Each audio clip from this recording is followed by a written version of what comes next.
Hello, we are starting Unit 5, which is our unit that encompasses systems of linear equations and linear inequalities. So we're going to start with systems of linear equations.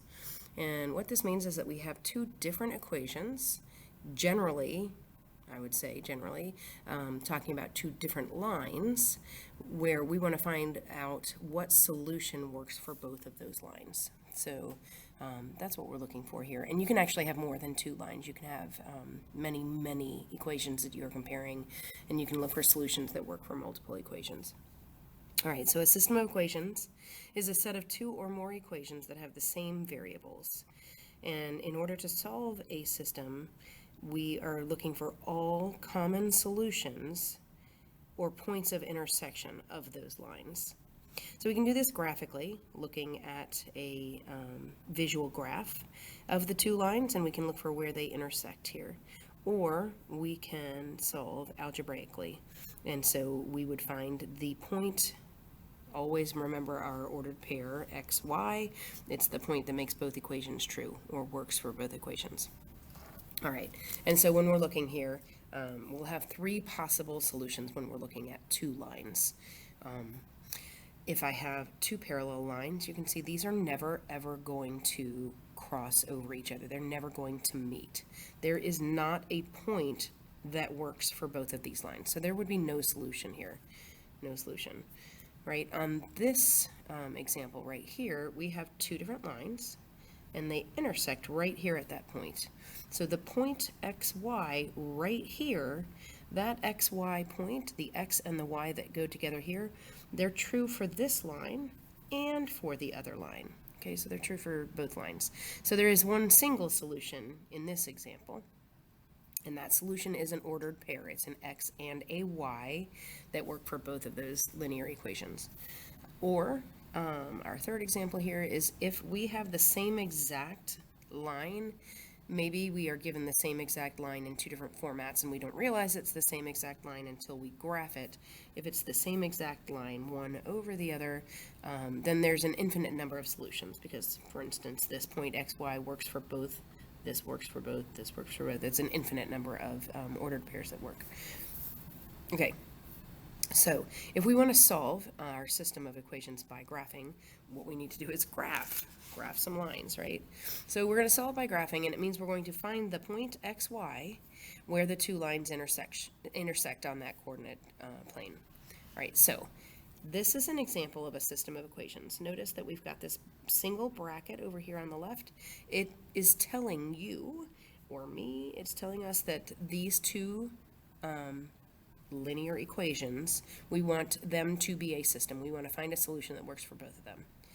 Okay, so this is just a curly bracket only on one side. All right, so what we're going to do is graph the lines and then identify the solution, and we will write our solution as an ordered pair. Okay, so make sure to graph the points and lines clearly so that the point of intersection can be identified accurately. So sometimes when you're graphing on a piece of paper like this, sometimes it's not super obvious that you are at an exact ordered pair point that you can visibly see, but for the most part you'll be able to see it. I'll show you what I mean. Okay, this first example, x plus 2y equals 4, I want to graph that. For me, I'm going to put it in slope-intercept form, y equals mx plus b form, because that's easy for me to graph, because then I have my y-intercept and I have my slope. So I'm going to rearrange this. All right, so I'm going to subtract x from each side, so I have 2y equals negative x plus 4. And then I'm going to divide every term by 2. So I end up with y equals negative 1/2 x plus 2.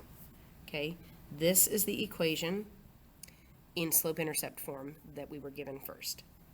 Okay, this is the second equation I'm given, and I notice that they've already given it to me in slope-intercept form. So now what I'm going to do is I'm going to graph both of these lines.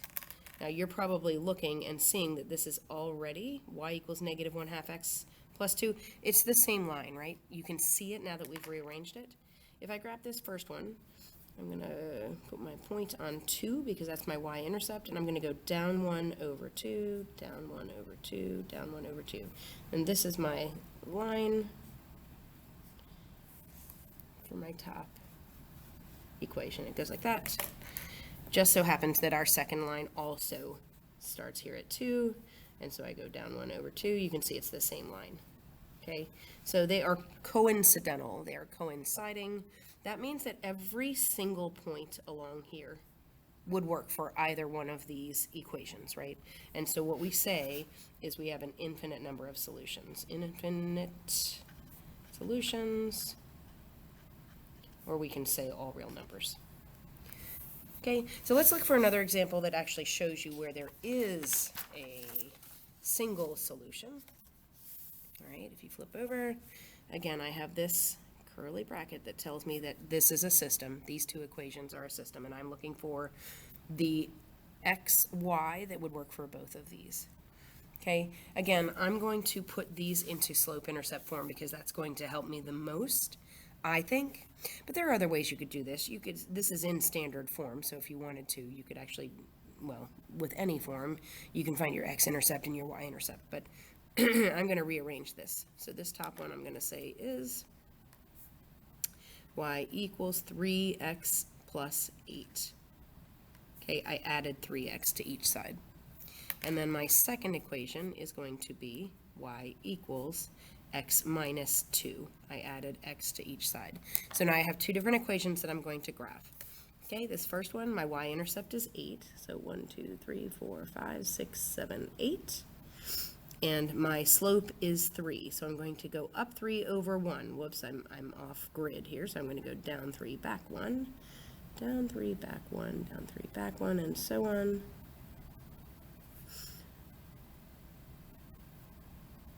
Okay, so that's my top line. Okay, and my bottom line, y equals x minus 2, I start here at negative 2, and that's just 1x, right? So I go up 1 over 1, up 1 over 1, and I'm going to back myself down here. Okay, look, you can see that point right there. That's the magic point, okay? I'm going to go ahead and draw out my line, but that is the magic point that we care about. This is the point where I have an x, y that works for both equations here, right? So that's at negative 1, 2, 3, 4, 5, negative 1, 2, 3, 4, 5, 6, 7. So negative 5, negative 7. That is my solution, which you can write your solution down here. That's actually what that's intended for. Negative 5, negative 7. Okay, so let's take a look at our next problem. Remember, there are 3 different types of solutions we might have. We can show that our line is the same exact line, coincidental, where we have an infinite number of solutions. We might have a single intersecting point, and so our solution would be 1 point. Or we might have 2 parallel lines, and if we have 2 parallel lines, that could mean that, well, if they are parallel, they are never going to intersect, so there is no solution. So this is already in slope-intercept form. So y equals x plus 5. I'm going to go ahead and do 1, 2, 3, 4, 5. And that slope is 1. And down 1. Okay, so that's my line. And then this, I'm going to put it in slope-intercept form. So I'm going to subtract x from each side. Okay, so I get negative y equals negative x plus 2. And then I'm going to multiply everything, every single term by negative 1. So I have y equals x minus 2. Okay, so my second equation gives me y equals x minus 2. So I'm going to start at negative 2, and I notice I have the same exact slope. So I already know that if these have the same exact slope, but they have a different y-intercept, they're going to be parallel. They're parallel, they're never going to cross, and so I say no solution. All right, let's look at this guy. I have x equals negative 2. Well, that's a Vux, right? That's a Vux line, and so it's going to be a vertical line where x is negative 2. So x is negative 2. This is my first line. I switched my colors here, so sorry about that. this guy, just as an example, I can put this in slope-intercept form, or I could always find my intercepts, right?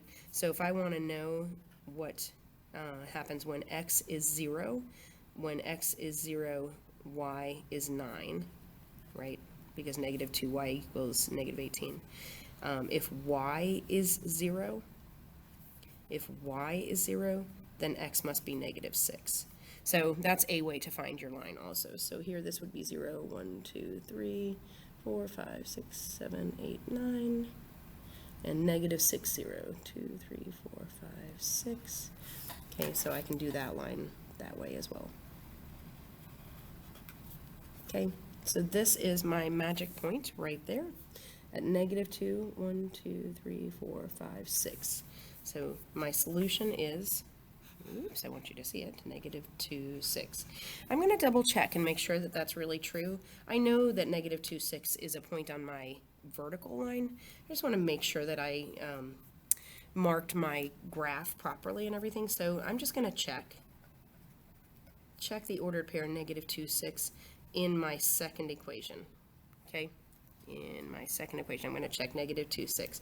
So if x is negative 2, I have 3 times negative 2 minus 2 times 6 equals negative 18. I'm checking to be sure that this is a point on this line.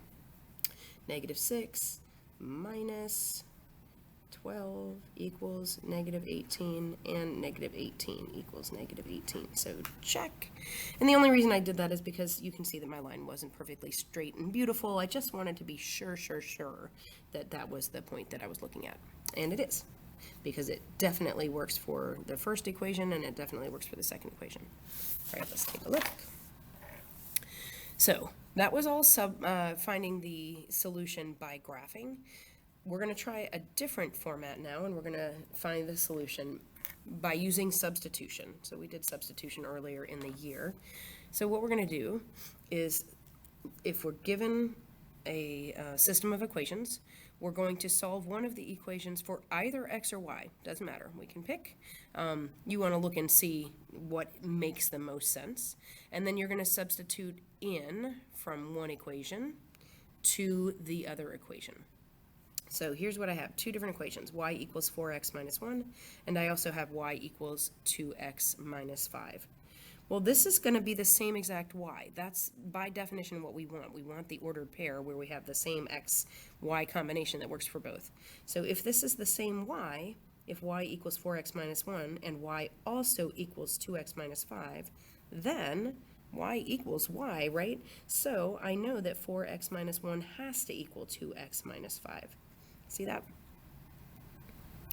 Okay, so I plugged in 2x minus 5, since I know that equals y. I kind of just dumped that right into my original y. And now I'm going to solve for x. Okay, so subtract 2x from each side. I have 2x. I'm going to add 1 to each side. I have negative 4, and I know x equals negative 2. Okay, I'm not done because I need an ordered pair, and I only have the x part of this. I can plug this x number back into either one of these equations to figure out what y has to be. Okay, so if I go back into that first equation, I know y equals 4 times x, which is negative 2, minus 1. So that tells me that y equals negative 8 minus 1, which is negative 9. Okay, so if x equals negative 2 and y equals negative 9, my ordered pair then is negative 2, negative 9. That's my answer. Just for kicks, I want to make sure that's true in my second line, right? I just checked it in the original number 1 equation. Let's check it in the number 2 equation. Y equals, this time, 2 times x, so 2 times negative 2 minus 5. Then I get y equals negative 4 minus 5, which is negative 9. So the ordered pair negative 2, negative 9 does work for both of those. Incidentally, you can also solve this exact thing by graphing. You could graph these two lines and you would find the same ordered pair. So it's just two different methods, and a lot of times we just decide which method we're going to use based on the two equations that we are given. All right, so let's take a look at number 2, and then I'm going to ask you to try some on your own and come back and check your work. Okay, I have two equations, y equals 6x, And then down here I have 2x plus 3y equals negative 20. Well, I've already been given y equals 6x. I've already had just one of the variables isolated. So I'm going to plug in 6x any place I see a y in this second equation. Right? Because if y equals 6x, then I can plug in 6x instead of y. So I'm going to write this as 2x plus 3 times, instead of y, I'm going to write 6x equals negative 20. Okay, I now only have one variable. That's the whole reason I did that. Okay, so instead of y, I knew y also equals 6x, so I'm just dumping 6x there instead of y. Okay, so now I have 2x plus 18x equals negative 20. So I have 20x equals negative 20, and I know x equals negative 1. I want an ordered pair, right? So what I'm going to do is look back up here. If y equals 6x, then y has to equal 6 times negative 1, which means that y equals negative 6. Okay, I have an x and I have a y, so my ordered pair should be negative 1, negative 6. And if I were to graph that out on a coordinate grid or a coordinate plane, if I were to graph these two lines, I would also find that negative 1, negative 6 is the solution. All right, take a look at these next problems, try them, and pause the video, and then come back and see, maybe one problem at a time, see if you're getting the same answer as me. Okay, in example 3 here, x is already isolated. So I'm going to drop in 4y plus 7 any place I see an x in the other equation. So I'm going to say 2 times, instead of x, I'm going to say 4y plus 7 minus 6y equals 12. Substitution, all I did was where I had an x, I'm now putting 4y plus 7 instead. And that way I only have one variable here. So now, of course, I'm going to use distributive property, and I have 8y plus 14 minus 6y equals 12. Okay, 8y minus 6y is 2y. I'm going to subtract 14 from each side, so I get negative 2, and y equals negative 1. All right, this time I solve for y first, and I need to figure out what is x. So I'm going to plug in my y value. It doesn't matter, you can choose whichever equation you like better, but I'm going to find x by plugging y in to that first equation. So x equals 4 times negative 1 plus 7. So negative 4 plus 7 is 3, so x equals 3. My ordered pair should be 3, negative 1. Ordered pairs have parentheses, don't forget that. All right, and remember, if you are doing your own work and coming back to check, you can always fast forward a little bit to see if you got the right answer, and that way you don't have to listen to my little lecture quite as long. Okay, so try number 4. This time on number 4, I don't have either one of the variables isolated anywhere, but I can quickly get y all by itself. So I'm going to solve this upper equation for y. This is y equals negative 2x minus 2. And so now I have the value, negative 2x minus 2, that I'm going to substitute in. I'm going to dump that in to the y location on my second equation. So I have 5x plus 3 times, instead of y, I'm going to plug in negative 2x minus 2. Okay, I have 5x plus 3y equals negative 8. Now I'm just going to solve that. 5x plus minus 6x minus 6 equals negative 8. Negative x minus 6 equals negative 8. Negative x equals negative 2, which means x equals 2. I found out what x is, and so I'm going to pop around here and plug it into the original equation. Always go back to the original, just in case you did something wrong in your very first step. So I'm going to plug it into my first equation. So I have 2 times 2 plus y equals negative 2. So that's 4 plus y equals negative 2. So y equals negative 6. Y equals negative 6. And that means my ordered pair is xy. X is 2, y is negative 6. All right. I'm going to go ahead and stop this video, and you can pop back in and look at it on the next video to evaluate your next answers. So thanks for watching.